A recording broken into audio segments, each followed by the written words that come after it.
모르고 한 입 준 음식 하나 때문에 강아지 병원비로 수십만 원이 깨진다면 어떨까요? 생각만 해도 정말 아찔한데요. 오늘 영상에서는 그런 상황을 미리 막을 수 있도록 우리 집 강아지에게 의외로 위험한 음식 리스트를 정리해 드릴게요.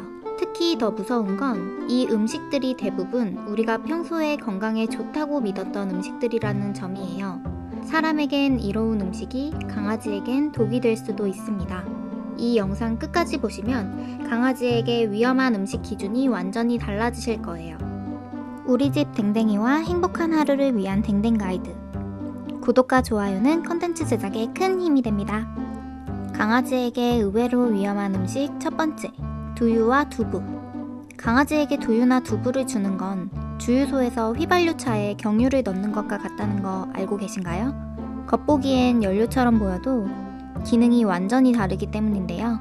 연료를 잘못 넣으면 자동차 속이 망가지듯 강아지에게 맞지 않는 단백질을 급여한다면 장기를 손상시킬 수 있기 때문에 꼭 주의를 해야 한답니다. 강아지에게는 식물성 단백질을 소화하는 효소가 부족해서 콩 단백질 기반 식품을 먹으면 가스, 복부 팽만, 설사 같은 문제가 쉽게 생기게 됩니다. 게다가 콩 속 피토에스트로겐은 호르몬 밸런스에 영향을 줄 수 있는 성분인데 이는 성장기 강아지나 중성화 전 아이들에게 발달에 방해가 될 수 있습니다. 특히 두유는 설탕이나 향료가 첨가된 경우가 많고 이건 장기적으로 혈당 불균형과 장 트러블의 원인이 될 수 있기 때문에 주의할 필요가 있습니다. 두 번째, 생고구마. 고구마는 강아지 간식의 대표 주자로 잘 알려져 있죠. 하지만 익히지 않은 생고구마, 특히 껍질째 주는 건 심각한 소화 문제를 일으킬 수 있습니다. 생고구마는 식이섬유가 풍부한 대신 전분이 소화되기 어려운 형태입니다. 익히지 않은 전분은 장내 발효를 촉진하고 이로 인해 가스가 차고 복통, 설사가 유발될 수 있습니다. 그리고 생고구마는 질기고 단단하기 때문에 작은 강아지나 급하게 먹는 아이들은 제대로 씹지 못한 채 삼키는 경우가 많습니다. 이렇게 삼켜진 고구마 덩어리는 위장에서 소화되지 않고 소장, 대장으로 내려가며 폐색을 유발할 수 있어요. 세 번째, 우유. 광고 등 미디어에서 가끔 우유를 먹는 강아지들이 등장하는데요. 때문에 우유를 급여해도 괜찮다 생각이 들 수 있어요. 하지만 이건 완전히 잘못된 생각입니다. 대부분의 강아지는 유당 분해 효소인 락타아제가 부족합니다. 생후 몇 개월이 지나면 어미젖을 끊으면서 이 효소 생산이 줄어들기 시작하고 이후엔 우유에 들어있는 유당을 제대로 소화하지 못하게 됩니다.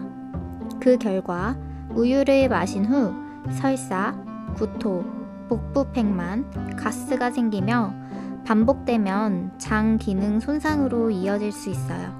실제로 동물병원에서는 강아지들이 우유 먹고 배탈 나서 방문하는 사례가 매년 반복적으로 접수되곤 하는데요. 저지방 우유나 락토프리 우유라고 해도 강아지 전용이 아니면 함부로 주는 건 위험합니다. 네 번째, 자일리톨. 자일리톨은 우리가 자주 먹는 무설탕껌, 캔디, 요거트 같은 제품에 흔히 들어있는 감미료인데요. 사람에겐 혈당을 급격하게 올리지 않아서 건강한 단맛으로 여겨지지만 강아지에게는 극도로 위험한 독성 물질입니다. 가장 큰 문제는 자일리톨이 강아지 몸에 들어간 후 인슐린을 과다 분비시키고 그 결과 빠른 속도로 저혈당을 발생하게 합니다. 저혈당 증상은 떨림, 탈진, 구토, 발작으로 나타나고 심하면 한두 시간 안에 의식 저하, 혼수 상태, 사망까지도 이어질 수 있습니다. 자일리톨 중독은 강아지 응급실 내원 사유 1, 2위를 다툴 만큼 흔한 사고 중 하나이기 때문에 자일리톨이 포함된 제품은 강아지 주변에 두지 않는 것이 최선입니다. 5번째, 아보카도. 아보카도는 요즘 사람들 사이에서 심장 건강, 뇌 건강, 다이어트 식단에 빠지지 않는 식재료잖아요. 하지만 강아지에게는 주면 안 됩니다. 그 이유는 바로 페르신이라는 독성 성분 때문입니다. 페르신은 아보카도의 과육, 씨앗, 껍질, 심지어 나뭇잎에도 들어있는데 강아지가 이 성분을 섭취하면 설사, 구토, 호흡곤란, 복수 등의 증상이 나타날 수 있습니다. 사람은 이 성분에 내성이 있지만 강아지와 일부 동물들은 페르신에 대한 해독 능력이 약하기 때문에 적은 양도 위험할 수 있습니다. 또 하나의 문제는 아보카도의 씨앗입니다. 크고 매끄러운 이 씨앗은 강아지가 장난감처럼 물고 놀다가 삼킬 경우 기도 막힘, 위장 폐색의 위험이 매우 높습니다. 그래서 수의학계에서는 굳이 위험을 감수하면서 줄 필요는 없다고 명확하게 말합니다. 안전한 간식이 많은데 굳이 아보카도를 선택할 이유는 없다는 거죠. 6번째, 날계란. 단백질이니까 좋겠지 하고 생각할 수도 있지만 날계란 흰자에는 아비딘이라는 성분이 들어있습니다. 이 아비딘은 비오틴이라는 비타민 B7의 흡수를 방해합니다. 비오틴은 강아지의 피부 건강, 털 윤기, 신경계 안정에 필수적인 영양소인데요. 장기간 아비딘을 지속적으로 섭취하면 비오틴 결핍이 생길 수 있고 그 결과 피부 건조, 털 빠짐, 피지 분비 이상, 면역력 저하로 이어질 수도 있어요. 또한 날계란은 살모넬라균 감염 위험도 있습니다. 강아지는 사람보다 면역력이 약한 개체가 많기 때문에 살모넬라에 노출될 경우 설사, 구토, 고열을 겪을 수 있어요. 노령견, 면역 질환이 있는 강아지에겐 치명적입니다. 꼭 주고 싶다면 익힌 계란을 소량으로 주시는 걸 추천드립니다. 익히면 아비딘과 살모넬라 문제를 해결할 수 있으니까요. 7번째, 과일 요거트. 요거트는 장 건강에 좋으니 강아지도 유산균 먹이면 좋지 않을까 생각이 들 수도 있는데요. 실제로 유산균 자체는 강아지의 장 건강에 긍정적인 역할을 할 수 있지만 문제는 시중에서 쉽게 구할 수 있는 과일 요거트에는 유산균보다 훨씬 더 많은 위험 성분들이 들어있다는 점이에요. 첫 번째 위험은 설탕과 자일리톨입니다. 단맛을 내기 위해 인공 감미료를 첨가하는 경우가 많은데 이 중 자일리톨이 들어있다면 앞서 설명드린 것처럼 소량만으로 치명적일 수 있습니다. 설탕도 비만, 당뇨, 췌장염의 원인이 될 수 있어요. 두 번째는 유당입니다.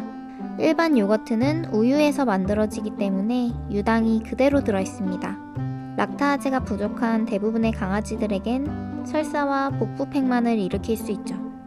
세 번째는 첨가된 과일 시럽, 인공 향료입니다. 이런 성분들은 강아지에게 알레르기 반응, 장 자극, 간 해독 부담을 줄 수 있습니다. 8번째, 견과류. 견과류는 오메가3, 불포화 지방산, 비타민이 풍부해서 사람에겐 두뇌 건강, 심장 건강, 다이어트 간식으로 인기가 많은데요. 하지만 강아지에게는 몇몇 견과류가 아주 강력한 독성 식품입니다. 대표적인 것이 바로 마카다미아넛입니다.